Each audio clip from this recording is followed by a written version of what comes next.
आम्हा सोयरे वनचरे तुकाराम महाराज यांचा अभंग याच्यामधून दिलेला संदेश, वृक्ष हे मानवाच्या जीवनाचा एक महत्त्वाचा भाग आहे. त्यामुळे वृक्ष लावून त्यांचे संगोपन प्रत्येक नागरिकांनी केले पाहिजे.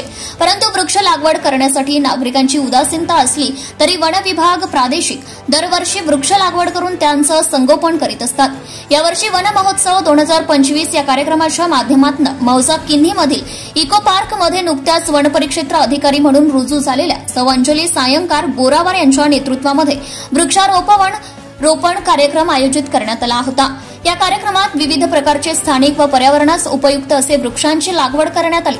या कार्यक्रमात सिंदेवाही सौ सायली रत्नावार, सरपंच मौजा मुरमाडी, श्री भारत गेडाम, सरपंच मौजा किन्ही, श्री यश कायरकर, अध्यक्ष Swab Nature Foundation NGO, Shri Nitin Gadpayle, क्षेत्र सहाय्यक सिंदेवाही, श्री विवेक फुलझेले वनरक्षक, श्री राहुल धनविजय वनरक्षक, श्री सचिन चौधरी वनरक्षक, श्री ऋषिकेश जावडे वनरक्षक, कुमारी प्रिया वाघमारे वनरक्षक, वनपरिक्षेत्र सिंदेवाही, श्री बीडी चिकाटे वनपाल, RRU सिंदेवाही, श्री वायम चौके वनपाल, patrolling team Sindewahi, Shri CS Chincholkar वनरक्षक, RRU सिंदेवाही, श्री AW बोरकर वनरक्षक, RRU सिंदेवाही, श्री VN चिक्राम वनरक्षक, RRU सिंदेवाही, श्री कमलाकर बोरकुंडवार वाहन चालक सिंदेवाही तसेच संयुक्त वन व्यवस्थापन समितीचे सदस्य व ग्रामस्थ मोठ्या प्रमाणात उपस्थित होते.